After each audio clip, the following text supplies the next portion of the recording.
back from Flint, Michigan, and of course we all wore masks during the flight. Nobody kicked about it. Everybody wore masks in the airports. Let's do that in congregate settings and try and protect each other. So we just joined our Twitter Live, YouTube Live, and Facebook Live streams. So let's get this show on the road. And please join in with questions and comments and help to me. I've always benefited from the kindness of others as we've done these interviews. Welcome to the Nonprofit Report, your update on nonprofit organizations, issues, and leaders. I'm your host, Mark Oppenheim, and today we're talking about trashing food after we pay to produce it with special guests, Leah Lizarondo, co-founder and CEO at 412 Rescue Incorporated in Pennsylvania, Carol Shattuck, CEO of Food Rescue US in Connecticut, Arlan Preblud, founder and executive director of WeDontWaste Incorporated in Colorado, and Beth Smith, president and CEO of Saving Grace Perishable Food Rescue in Nebraska. So thank you all for joining us. This is such an important topic, and I said in the preamble that we can all do a little bit to help this issue. We can actually change from wasting 40% of what we produce in this land of plenty and help our neighbors in the process. So Leah, let's start with you. And what prompted you to co-found this organization, and tell us a little bit about what 412 does in Pennsylvania. And you're on mute. Great. Thanks, Mark. It's 412 Food Rescue. It's named after our area code here in Pittsburgh when we started.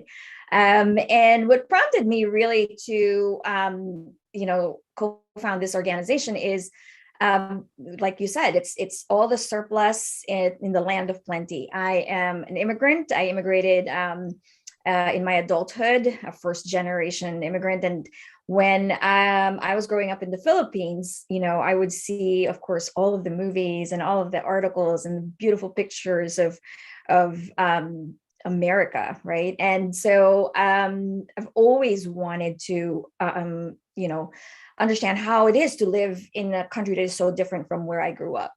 And so when I moved to New York City, it was everything. It was, of course, that I've read about and seen. But also, on the other side of that, seeing that in, this developed country, this, so-called first world nation, there's actually two worlds, and it's the other one is quite hidden. And that's really what prompted me to, co-found this organization when I saw that in the face of so much surplus, there's also so much need. And it's very obvious in New York, right? You have these huge logistic chains to move food, fresh food in particular, into this land of concrete, right?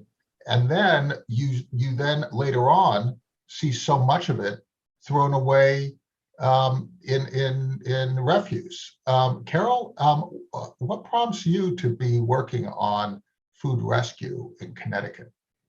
So our founders in 2011 came to the belief that there could be a technology solution to all the surplus and all the need. And by connecting food donors and social service agencies that feed the food insecure, they'd be able to get at the two crises, these two serious crises, food waste and food insecurity.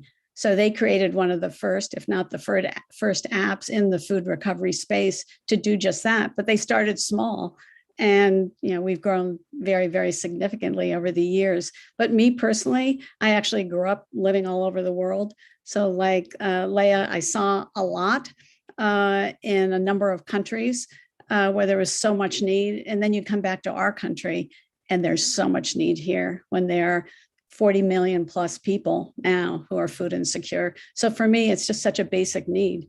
You can't survive without food, and you can't survive well without healthy, nutritious food.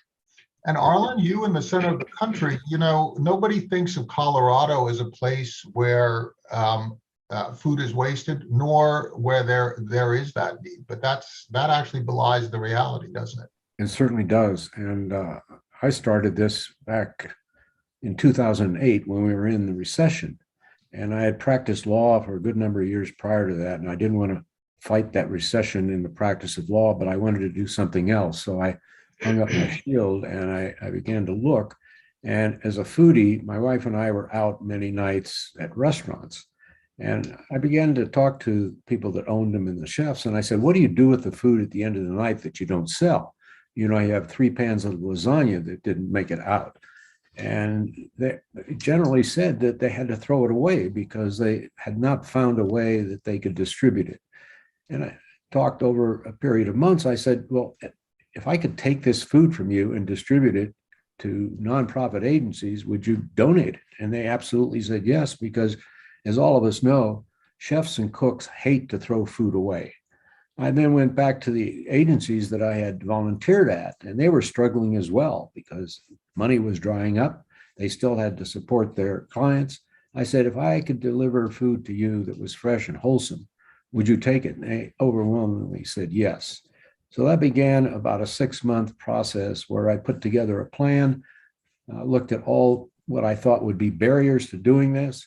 And finally, in September of 2009, I put down the seats of my Volvo station wagon, got a tarp, and start calling on caterers, because caterers, as you know, you're having an event for 250 people, they produce for 275. And unfortunately, for whatever reason, all 250 don't show up, and they have all this excess food. So I prevailed upon them to take it back to their commissaries, pan it in aluminum foils, cover it, label it, and put it in their coolers and call me. And that's how we started back in 2009. And now here we are in 2022.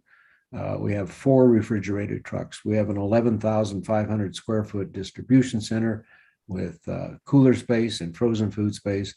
And we're the largest independent food recovery in the state of Colorado. And there's plenty of food, Mark, that goes wasted even now in Colorado. So we're not anywhere in the point of solving this problem.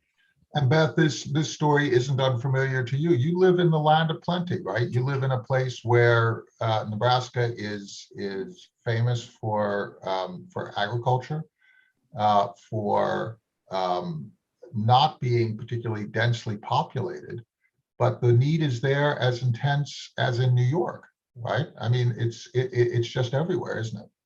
Right, it is. And I come from a background in the travel industry, so I've been blessed to travel the world and seeing some of our even third world countries. And then I was in also other nonprofits that kind of worked with the inner city and saw about the haves and the have-nots, right, which depending on the scope, you know, there always are. And I realized early on that we don't have a food production problem.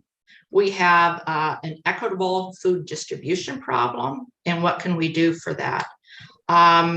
Too many times with the getting into the nonprofit from the for-profit business, I always would hear, "Oh, we're just a nonprofit." So I was very succinct when I started this in 2013 that we are a nonprofit business providing a charitable service to our community by what we do, because we would love to get into more with volunteers. We have people that would like to volunteer, but I started this out because we had such pushback. Oh, we can't do it. It's illegal. We'll get sued. All those things that no one's ever been sued for donating food anywhere. So anybody ever has any of that, but there has not been.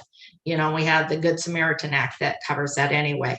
But I just said that once we get food donors on board, it's recruiting food donors, you know, that it's safe, that we have, I started with 1 refrigerated truck, same as Arlan, and a professional driver with a food handling license. They get the food safety license. And then, and it's not mandatory here, just wanted to do that. And then we have grow out, pick up the food, and we redistribute it same day. We started with 3 food donors. We were taking 3 pantries. We now have over 70 food donor locations, and we're taking it to over 40 some nonprofits, charity, yeah, different types of nonprofits. And we do not warehouse a thing. As soon as we get it, they get it. That's why we're basically a distribution and logistics operation. Your transshipment point, and I think that your point about it being a business is so important. If you take a look at what you've all done and what other organizations around the country have done, there are a couple of themes here. First of all, that business point that you made, Beth, is so very important. Secondly, we're all powerful. It's just a matter of getting up off of our butts and starting off with a Volvo, or some other vehicle, or a cart, right? It's just figuring out how to pull things together. And then there's also the creativity that's involved, right? It's how we define the problem. It's not just about food, it's about logistics, it's about information, it's about sharing, it's about communicating, it's about community building. There are all these different aspects to this, a very sophisticated series of problems. But I want to ask you all a really essential question. Why do we have this problem in the first place? Why do we have, you characterized it, Beth, as having seen third world, and you, Leah, talked about growing up in the Philippines, where you see poverty and wealth very close together. We have the exact same thing. It's just so often it's invisible unless we have homeless camps across from major buildings. Why do we have this problem? Why are we one of the best, most efficient agricultural countries in the world, yet so much goes to waste? Arlan, could you give us your take, and then we'll go to Carol? Sure. I think there are a couple of reasons for that. And one is that farmers are paid to produce, and we have a insufficient food chain logistics problem. And not paid that much to produce, by the way. No, they're not, but they still are paid. Now, they produce the product, but then when you get it to the grocery store, for instance, and I'll give you a perfect example. Let's talk about bell peppers. Bell peppers come in basically three colors: red, yellow, and green. Bell peppers also have chambers, and they have 4 chambers. Some grow with 3 chambers, but the grocery store says we will only accept 4-chamber bell peppers. We will only accept green bell peppers with no yellow, or red bell peppers with no red.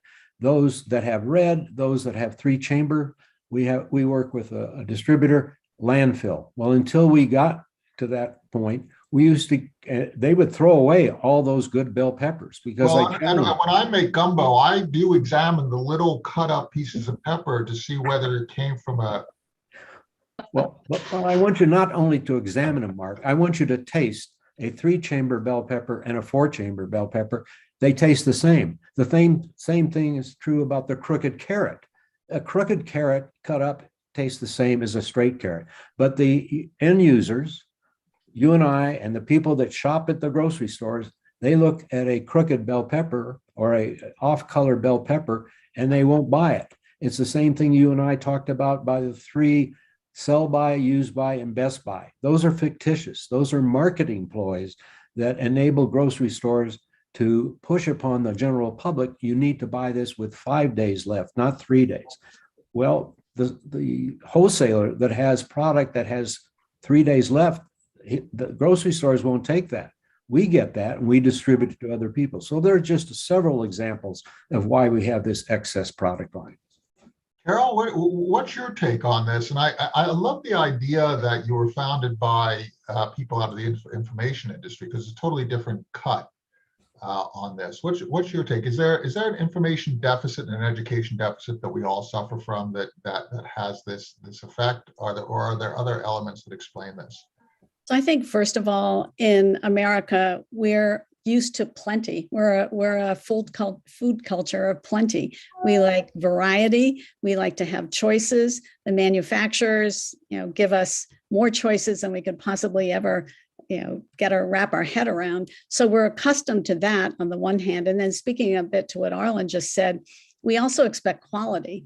And I think the grocery stores also expect to put out quality. So there are a lot of blemishes that, and that might be in a green pepper or in an apple and orange that gets taken off the shelf. They turn their produce and their vegetables very frequently. So I think, that creates a tremendous amount of opportunity for us to go in and rescue that food and deliver it. But I think also, and I think somebody mentioned this before, for major events, they can't run out of food. So back in 2020, we rescued over 40,000 pounds of food that wasn't consumed at the Super Bowl at Hard Rock Stadium in Miami. And there's no way they could run out of food for any of their customers at the Super Bowl. And so we did an awful lot of good with it at that time. So I think it's some of it is customer driven, but I think some of it is also the food producers and giving us so much choice. And I just want to add, one of our founders is a pastor, and the other was is a developer, software developer. So they brought the head and the heart together. Leah, how do you see it? It's interesting when you take a look at America from different perspectives, and it just seems to me that you have a unique perspective, having come to this country, adopted it, operated within it, but having also grown up in a different place and have family in a different place. How is America seen in this respect? This is not just an American problem. This is a developed country problem.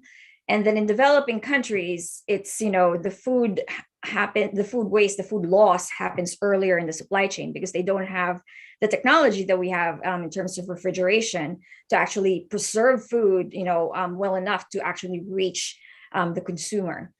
So this is, agreeing with Carol and Arlan, the causes of it is, a lot of it is, the cosmetic standards that we have, in the same way that we have beauty standards that are propagated by, magazines and advertising. We have the same problem with food. When you see an ad for a carrot or when you see an ad for an apple, it's this beautiful apple, this beautiful carrot. And people never get, the last bunch of kale. There has to be a lot of kale. If there's 2 bunches of kale in that shelf, people will think something's wrong with it, that it's unwanted.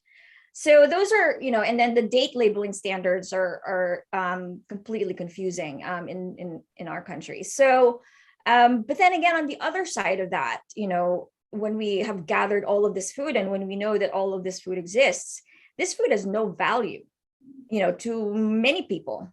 And the people who would put value in it, certainly can't get it, right? There's no way for them to go to the grocery store to take surplus for free or even for a discounted price. So the problem then becomes a logistics problem. How do you get this food with zero value, nearly zero value, to all of the people who need it? So your transport, your logistics cost should be nearly zero as well. And so that's where technology and, Beth's model, which is the same as ours, we have trucks, we have no warehouses, we distribute on the same day. And our technology connects, the sources of food, grocery stores, sports arenas, universities, offices, to nonprofits that need it. And then we mobilize a DoorDash type driver network that then takes the food from one place to the other for free because they're volunteers. And so, then you realize, that you can pick up pallets of food using trucks, which is one side of the supply chain, and then smaller quantities of food using cars, which is what this new commercial delivery service industry is all about, right? And so then you solve the logistics issue and the logistics cost of moving all of this food. And that's when you start understanding that, okay, we need many different ways to tackle food waste. And you have to intervene in all stages of the supply chain. So educating consumers on dates and that, demand for that 3-chambered bell pepper, and tell your grocery store that you will buy that. I love what you're all saying, because in many respects, you're each saying you're each relaying a similar theme, and it's that to discard preconceptions. Leah, you just said, let's use the ideas that we're seeing in companies like Uber, DoorDash, those kinds of, to create a scaled logistics. Arlan, you're an attorney, yet you're now a food delivery and logistics person. You have a growing and logistics problem that gets redefined as an information problem in your organization, Carol. You, Beth, decide to just get some trucks and you start seeing need, and you see, but you're basically focusing on societal outcomes and you're working your way back to solutions. Is there something else that we could be doing systemically in the United States to reduce this investment in waste? Because if 40% of what is grown is wasted, then 40% of the money that goes into agriculture is being burnt with a match. Anyone want to weigh in here on this issue? I have a point to make here, so that we're not solely looking at the growing end and the distribution end of this problem. There are 5 different areas that we look at. We look at households, grocery stores, restaurants, farms, and transportation. And Arlan, by the way, 2/3 of the people who responded to our polls said that they actually personally, their households do waste. Do you know what percentage in those 5 areas is the leader of food waste? Household. Households. 43% of the food that's wasted is generated in households. So you mentioned, Mark, buy what you need and use what you buy. And that's a concept that unfortunately too many Americans and too many people in this country just never look at. Maybe we've been spoiled by our refrigerators. You know, Leah, you made a great point that in lesser developed countries, the food waste is invisible because it never makes it out of the fields, right? Because we don't have the refrigeration and sophisticated logistics. Maybe we're cursed by our prosperity, Beth, and we've just become so accustomed to sticking something in a refrigerator and forgetting it. Well, and I think a lot of my friends here have brought it up, but Leah did that. I had circled here real big to bring up valuing food. How much do we value the food that we have? And I think another point that was brought up about the labeling, which is such a big thing. And so we not only have our operations, which we have 5 vehicles going out daily, but we have a food for thought to bring education and awareness about food waste and hunger, right? So that's a big part to have this no food waste movement is what we were doing. But a big part of it is a lot of, especially in a lot of people, especially in the United States, have been buying what they were selling in the food industry about those dates, those labeling dates. And so especially a lot of younger people have come into their mother's refrigerators and said, Mom, this is so old and let's throw it out because it's kind of, oh, it's close to this date and stuff. You know, it kind of got away from the taste and sniff test, right? Right.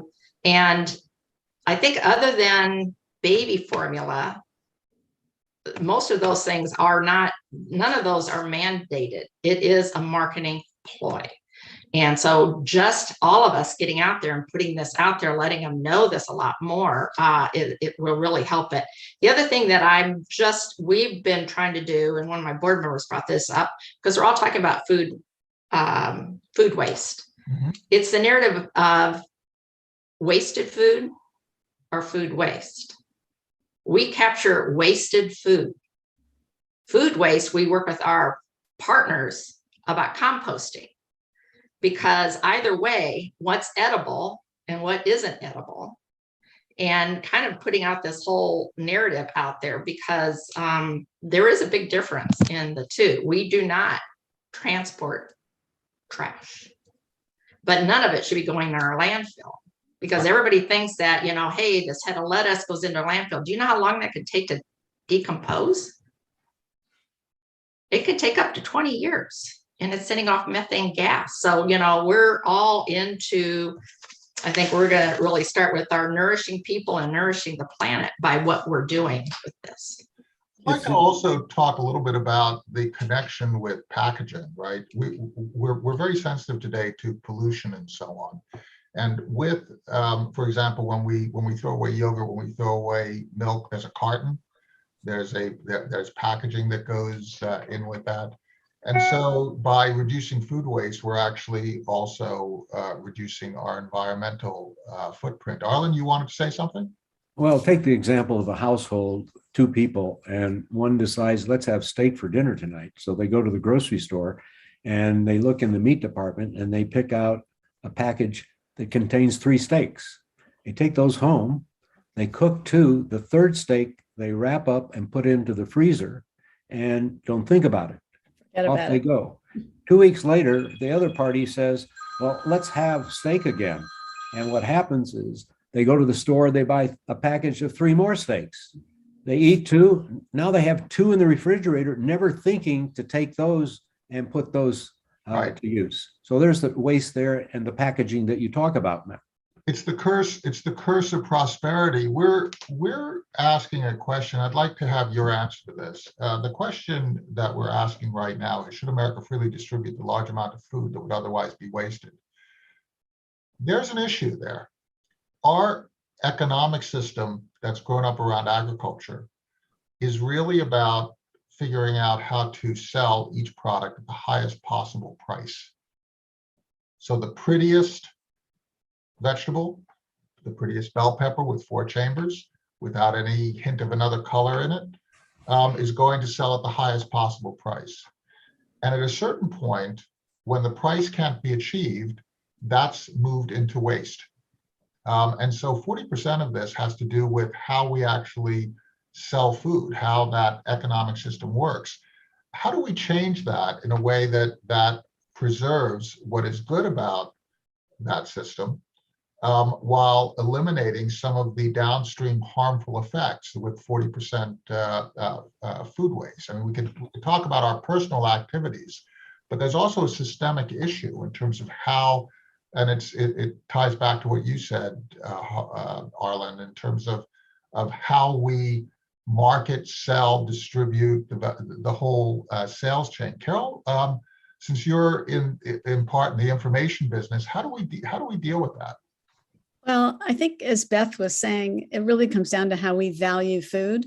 And it also comes down to how we value the individuals in our communities who are food insecure. And I think, for one, and I want to say, I think you have to become more planful in how we as consumers buy food, what we're buying, so that we're not overbuying. And I think it would be helpful if the grocery stores perhaps give us fewer choices along the way.